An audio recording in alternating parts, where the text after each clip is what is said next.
what we were able to derive in the first year from this data, upwards of almost 6 figures in GMV.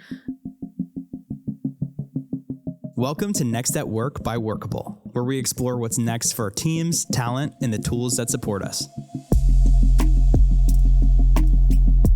Each episode, we sit down with leaders shaping the future of work, from CEOs and CHROs to innovators and everyday change makers, to talk about the ideas, trends, challenges, and breakthroughs redefining how we work. I'm your host, Brendan Giannetti. Let's talk what's next at work. Recruiting is often seen as a function that fills roles and keeps the hiring process moving, but every so often you meet a leader who completely reframes what a TA team can be. Gabriella Zanengo, Senior Manager of Talent Acquisition at Gametime, is one of those leaders. Gabi has built her career on blending data, operational rigor, and a deep commitment to candidate experience. But what really sets her apart is her belief and proof that a talent team can directly drive revenue. At Gametime, she developed a model that ties hiring to business growth, productivity, and measurable financial impact, turning TA into a strategic lever rather than a cost center. It's a perspective you don't hear every day, and one that's reshaping how companies think about the role recruiting can play inside the business. Today, we're digging into how she does it, what revenue-generating TA actually looks like, where this approach makes sense, and how leaders can adopt elements of it inside their own teams. We're joined with Gabi Zanengo. Welcome to the studio. How's it going? Thanks for having me. It's great. I'm happy to be here. Of course. No, I'm happy to have you because we met a few times. Most recently was at the Talent Collective panel that you actually spoke on. Yep. I can't wait to talk about that. But first, before we get into it, obviously you're here because of your impressive work at Gametime. But before we talk business, I'd love to ask everyone this one question, and it is, what was your first ever job? Yeah. Okay. So I thought long and hard about this and if I even dare tell these stories, but I actually worked for a company called the London Harness Company. They had 3 locations, one in Boston, one in Wellesley, and then the one where I worked in Hingham. And in Boston, it's sort of like this institutional store. They sold like ships and bottles and like leather briefcases. And in the Hingham store, we sold a lot of like luggage and then a lot of handbags. So if you were buying a Longchamp Le Pliage for school between the years of 2006 and 2012, and you bought it in Hingham, you probably bought it from me. So it was a lot of fun. I was the youngest person who worked there, and everyone was so sweet to me. They would let me do my homework in the back and like leave a little early to go to cheerleading practice, but it was really amazing. They'd let me come back for the summers during college, and it was fun to sort of work in this environment where everybody was probably a little older than me, even the shoppers, and get to educate them and spend time with them and help them buy gorgeous things. Wait, that is probably one of my favorite answers that I've received since asking this question. That's like very specific. It's every girl had a Longchamp Le Pliage to go to school. Everybody knows what that is. And you or your mom bought it from me. Yeah, sure. See, I was going to say, unfortunately, I had like the JanSport with wheels. Yeah. So I did not have that. That being said, I have found since asking that question, a lot of things that you've actually you actually do take a lot away from the early days. I know you had mentioned like kind of being the youngest, which I think is huge. I've often been the youngest in a lot of workplaces. Is that like, what else have you taken away from that job that you still carry with you today? Yeah, when I really think about that job and what I took away, it was really how to dive into people's motivations. And that's what we do so much in recruiting, right? Like, yes, you've applied for this job, or yes, you've responded to my message from LinkedIn, but how do I understand what you're actually looking for when you're looking for your job? Is it different responsibilities? Is it a different culture? Is it more money? Is it a better title? Like, what could it be? So I remember they would run these spiffs, like the brands would run spiffs, right? So you could win a Vera Bradley duffel. And of course I wanted to bring that to my next sleepover. Like, who wouldn't? And you had to sell the most out of anyone. So like, why are you buying this Vera Bradley duffel? Is it because you actually like it? Is it because all your girlfriends have it? Is it because you're like grabbing a gift for someone and like you have no idea what to get? So you're just diving into people's motivations to purchase things. And can I meet those expectations for you, right? Like sometimes I can't, even in recruiting, I can't give you what you're looking for. So it's super important to be able to like, to get into what you're looking for as early on in the conversation as possible. I mean, that experience and many more bring you to where you are now. You're the senior manager of talent acquisition at Gametime. Can you tell me a little bit more about your work at Gametime, but then also just Gametime in general? Totally. So Gametime is a secondary marketplace for live event tickets. I'm sure you can tell I've been saying that for about 7 years on the phone, and everything starts with, hey, it's Gabi from Gametime.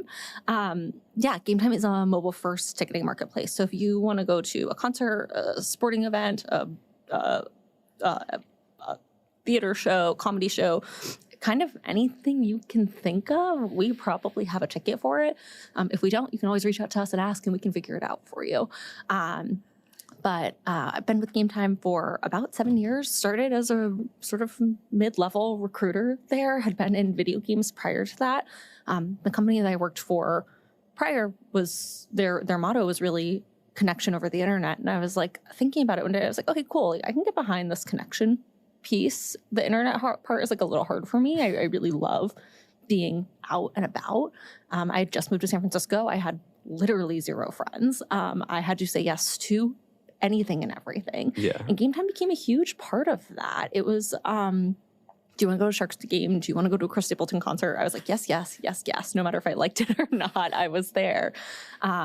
So really moved into this motto of uniting the world through shared experiences, which is what we do. Because if you think about like just going about your day to day, how often are you really connecting with the people that you're with over something? Like, okay, fine, you can all be in a coffee shop ordering coffee, but it's not this like necessarily joyful experience where everybody is so stoked to go see this one artist or go see this team and like, hopefully win. And it just brings a lot of joy to people's life. I always try and remind people that I interview or who I work with that events are really emotionally tied, right? It's not just something to do on a Tuesday night. It is your kid's first baseball game. You're trying to build this bond with them, or it's a date that you're really excited about someone. And like you're trying to show them something extra special that you really care about. Yeah. It can be something to do on a Tuesday, but like usually it's this one shot to do something you really, really love. In terms of my work there, so I have a team of 4 people who report into me, a mix of recruiters and recruiting coordinators. And we hire a little over 100 people annually. That's about where we're leaving off in 2025. So we do everything from the second a job gets posted until that person is being onboarded by our people operations team. Yeah. Wow. I love what you said about the emotional connection to events. My history before Workable was actually in events in the music industry. And one thing I always say, like whenever I go to an event is I'm like, statistically, someone's probably getting engaged here. Yeah. Like there's some emotional like thing happening at this event. And it's so true. Like, especially working like in events it means so much more than just a night out. Like people will remember this forever. Totally. And we just want to provide them with an experience that's easy and fun. Like it shouldn't just be fun when you get there. That excitement is pre-being there. Yeah. It's so funny you mentioned engagements though. One of my good girlfriends is on fan support at Fenway, and she manages all the engagements, and she's like, sometimes they say no. I'm like, No. what do you do? But yeah, so we actually connected to at our talent collective panel. And well, first of all, how was that experience for you? Did you have a good time? It was awesome. I had a great time. I met, I think what's really hard for me is I'm fully remote. So I don't have a lot of coworkers, and I don't have any coworkers in the Boston area, actually, now that I say it. So there's no one for me to just like go see in person, have like a super candid conversation, right? Whether it's really positive or like you just want to vent. So it was amazing to get to meet all of these other women who do what I do and hear their perspectives and their challenges and how can we help each other, right? And then it was really cool. I met people who I've known on LinkedIn or like talked to on the phone multiple times for the last like 10 years, and getting to actually meet them in person was kind of wild. So it really is an experience that like can't be described. Like, no, for sure. Like you're a real person, but I also know you exclusively like with the blue LinkedIn logo next to your face. Literally, you're like as the company at the end of your email address. That's all I know. Yeah. But actually on the panel, you made a fantastic point, which is why I was like, I need to get Gabi in the studio. We need to talk about this because you actually said that at Gametime, your TA team generates revenue for the business. Yeah. I would love to know more about exactly how, and if you think that's unique to Gametime or if that's something that could be present in other industries as well. Yeah, I think it's definitely replicable, right? So I guess backtrack, we were working through a lot of our templates and a lot of the way our applicant tracking system and our careers page were set up. And I was just kind of working through the numbers and I was like, oh my gosh, we had 250,000 applicants last year. And this was in 2023 going into 2024. And I was like, that's crazy. And at the same time, we were really trying to build up a LinkedIn presence as well. We had maybe like 6,000 followers. Oh, wow. And we were like, well, that's not great. Like we can do better than that. Small team, but mighty team. So really started to work through a lot of our content strategy for Gametime recruiting and really focusing more on that talent brand. And once I realized that we had about as many applicants as we do Instagram followers for our total brand that's been built up since, thanks to our marketing team. But I was like, we can participate in this, right? Like, how do I make people feel really good about the product from the second they apply to the job? I have interviewed countless people who go one way or the other. They're diehard product users or they're diehard event goers. They might use another product. That's cool. But like, I want you to have opinions on the market. Or there's people who are like, nope, never heard of you. Don't know what you do. Can you tell me? And so I was like, well, how do I get the product in front of everyone so that I can focus on more important and more valuable information in my recruiter screens? Oh, I can like give them a link to download the app in our communications with them, right? And then I was like, okay, so we're going to give them this link. Wouldn't it be cool if we could give them a coupon code? Get them to actually get in there, use it. Maybe they'll like see something they actually want to purchase. They'll go through the purchase flow. They'll understand what it's like to be a Gametime user and customer. Super important, especially in product interviews.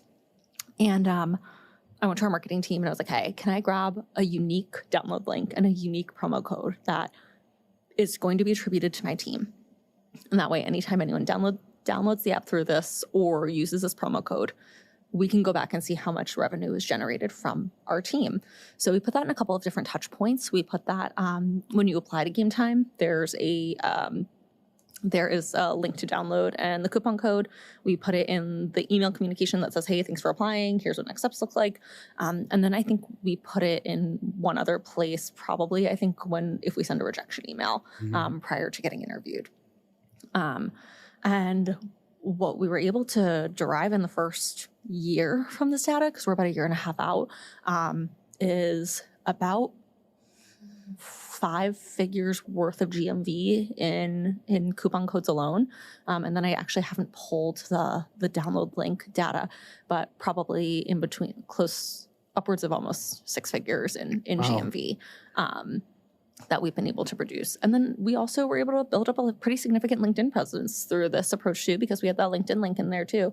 So we've about 10x'd since last year. So we've gone from about 6,000 followers to almost 60. So it's been a cool, weird year. That is so impressive. I mean, good for you for recognizing opportunity and like getting it done quickly. That's a quick turnaround, it seems like. I mean, I think this is one of the things we talked about at the Talent Collective panel was I realized how fortunate I am, right? Like I have this executive team that's like, yeah, try it, right? Experiment. Please don't fail too badly, but like, it's okay if it doesn't necessarily work. But take a look at the pros and cons before you try it and just make sure it's not going to cost too much money if it doesn't work. Yeah. I don't think I recognized how fortunate I was until I heard other people's stories at that panel. Yeah. And I was like, oh, wow, I have it good.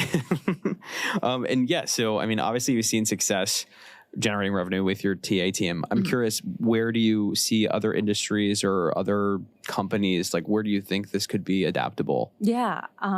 When I think about it, I think it's easier for direct-to-consumer companies, right? Like your marketing team knows how to give you these codes. They know how to give you these trackable links. You work with your data science team to give you a dashboard so that you can track it. I'm in the process of putting it together to send it to Danny so that he can put it out in the BizOps meeting that all of our business leaders attend weekly. just figure out where they're okay with you putting it, right? Like how broadly on the internet are you allowed to put it and actually have it attributed to you? Yeah, of course. Right. Like we also have it on our LinkedIn page. So there's a button that you can fill out or create. We have our own download link because we own the LinkedIn page. Our marketing team doesn't do any work on it. They'll give us some content sometimes, but they don't own the voice and the style and the brand. So I think direct to consumer is probably the easiest way. I'm sure for more enterprise SaaS companies, there's a way, especially in certain candidates with whom you interact, right? Yeah. At some point, they may actually buy a product like yours or even if you put some messaging at the bottom of your emails, like, hey, you might not be the right person, but schedule a demo, right? Or like pass this along to someone who will schedule a demo. There's a way to reach people who could be your target customer, but who aren't right now. Yeah. I mean, it definitely is beneficial. That Gametime is great. Like, it's such a fun outlet to get a coupon code for. Exactly. I think and that's what's really nice is like, of course, there are times where like I'll be out and about and someone had a negative experience and they want to tell me about it. And that's fine. It happens. I'm happy to help. I'm happy to listen. And if I can help, I totally will put them in contact with the right person in customer service or the right person in our ticket ops team. But for the most part, I think we get a lot of positive feedback on the product, and that's definitely helpful. Nice. So one thing that was also present at that panel was like TA recruitment might not often get a seat at the table, but here you are obviously like proving the worth beyond the impact that hiring has. So I guess what advice do you have for people in the space who are maybe still fighting for a place at the table? Yeah. I mean, I think I started saying this kind of jokingly, and then it became sort of my tagline, and I truly, truly mean it. Like, we build the teams that build the product, right? So what are you going to do if we're not there and we're not at the front lines, bringing in the top quality talent that you're really searching for? So I think first and foremost, like, that's your claim to fame. And then second, you can't ignore me anymore, right? I've now shown that I can bring in that we have candidates who are engaged in the interviewing process and the hiring process. We have candidates who are potentially engaged as users. We're generating a significant amount of GMV and revenue. I'm a contributor. I'm no longer just a cost center, right? And I think that's so, so, so important for people to reframe their TA orgs as not just a cost center, especially when you can start to bring down other metrics of yours, like your time to hire, and then also your like quality of hire. If you can bring that up, that's when you can start to say, we contribute in a different way than we've been perceived in the past. We built the teams that built the product is a t-shirt waiting to happen. Can't believe no one's gotten that made for me yet. I guess I'll just do it myself. That is really fantastic, though. I mean, I think you're so right. And like it takes a certain level of confidence to even like acknowledge that. But like, yeah, it's valid.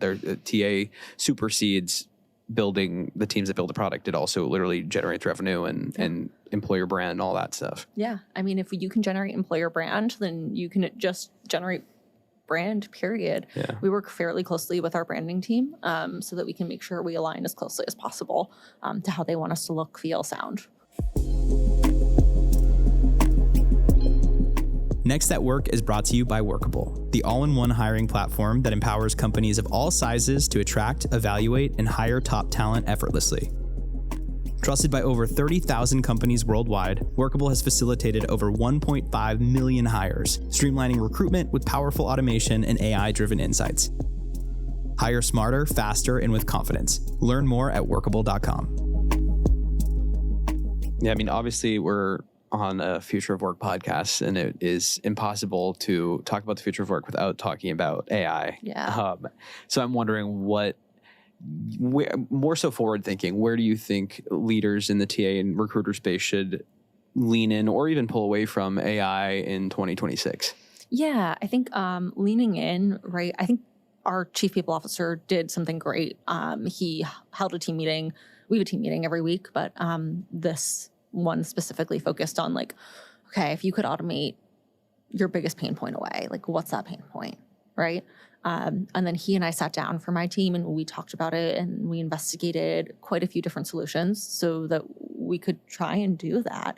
I think the thing that I would avoid in terms of AI is like taking the human part out of recruiting, right? I think most recruiters would agree the hardest and worst part about our job is telling someone they're not getting a job. They put so much time and care and effort into that process, and it just wrecks us to have to tell them. It's like I need a 15-minute break after I have to tell someone, quite honestly.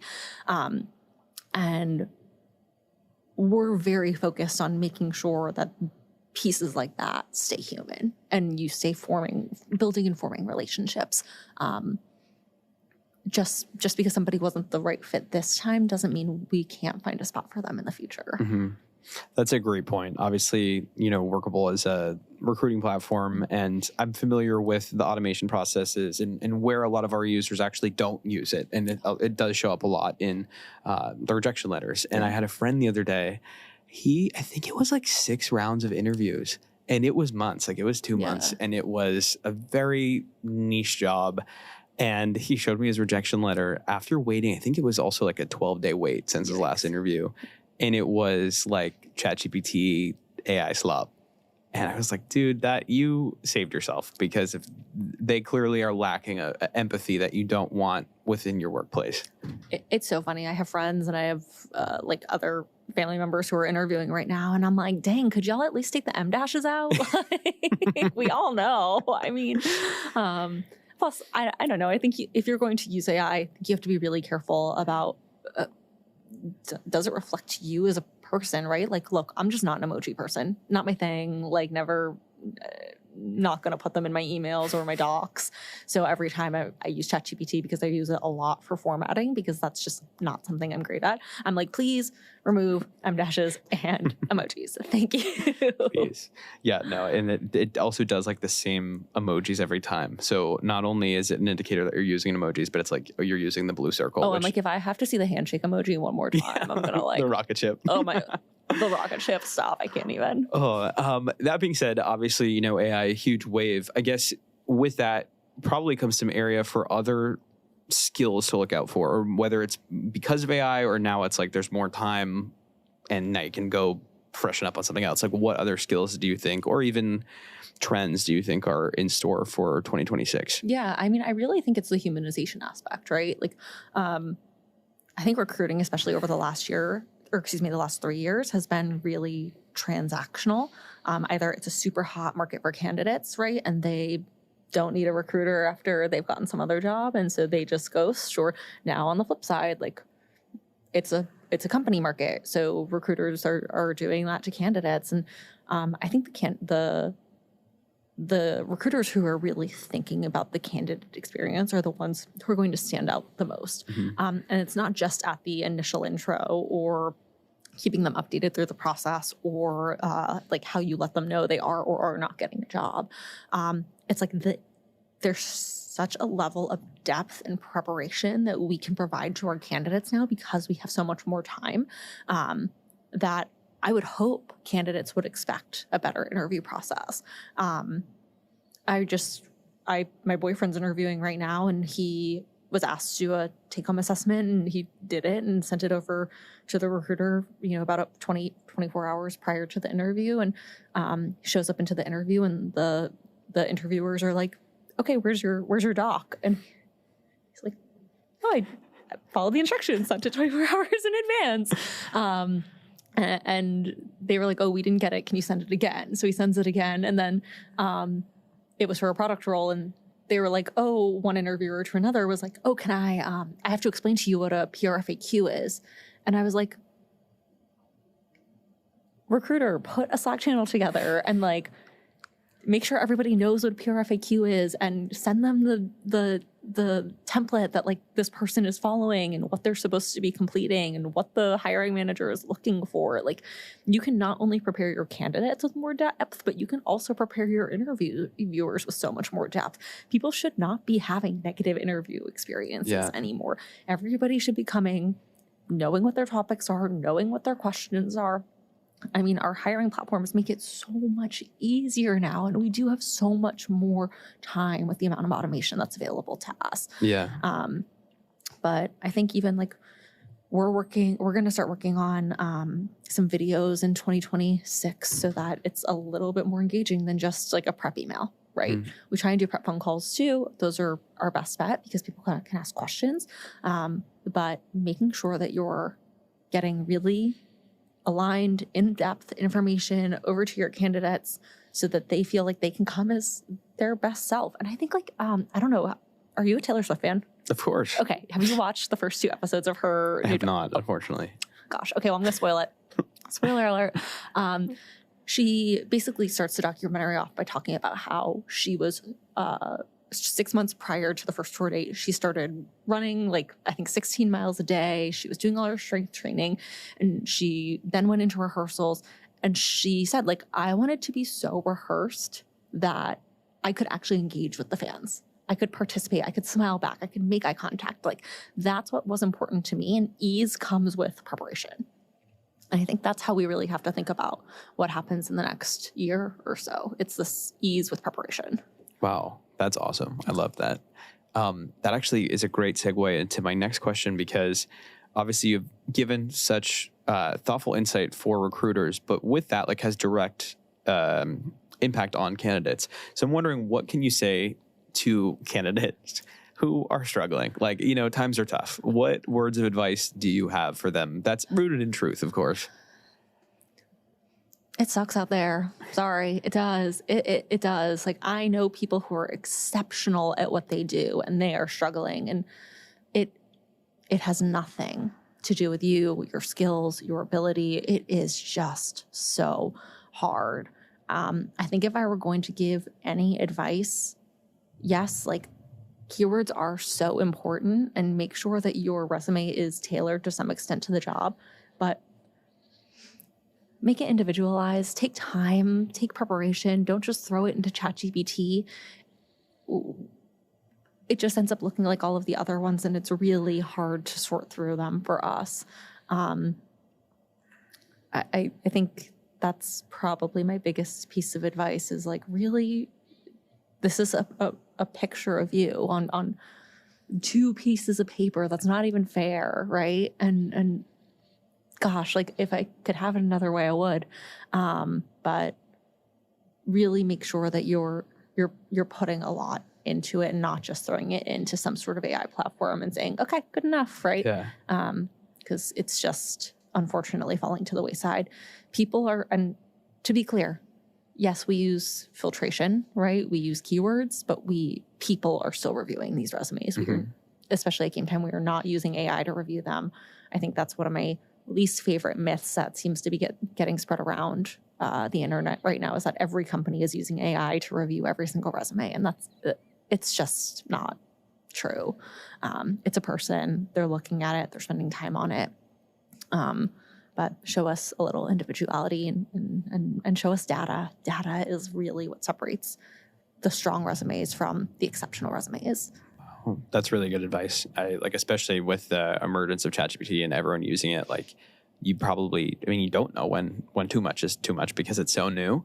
And obviously you can use it in some ways, but then other ways, like you said, if everyone's using it and, you know, everyone's a marketing manager, it's like it's spewing out the same things for everyone. Yeah. Oh my gosh. I mean, and I think this is so common knowledge, like, I guess, but it's not. Like data, right? Like, how did you drive value? Like, how did you generate revenue? How did you cut down costs? Like, that is so important for people to know so that we can actually have like an informed conversation on your recruiter screen, or like that hiring manager can actually ask much deeper questions than like, how did you contribute to your team? Like, that's not going to be engaging. Like, then you have to just go and explain it, right? When you could have put it on paper, and it's not the hiring manager's not really getting anything out of that. They could have already had it, and they could have drilled way deeper down into your experience. And I'm not, making any promises, but could potentially move you along farther in the process. Wow. Thank you so much for your insights. Honestly, this was fantastic. Like Cool. super knowledgeable. I really appreciate it. Much like I started the podcast where I ask a question kind of outside of your career and work, because we did talk for 20 minutes about that. What is one thing that you hope to accomplish in the near future that literally does not relate to your career?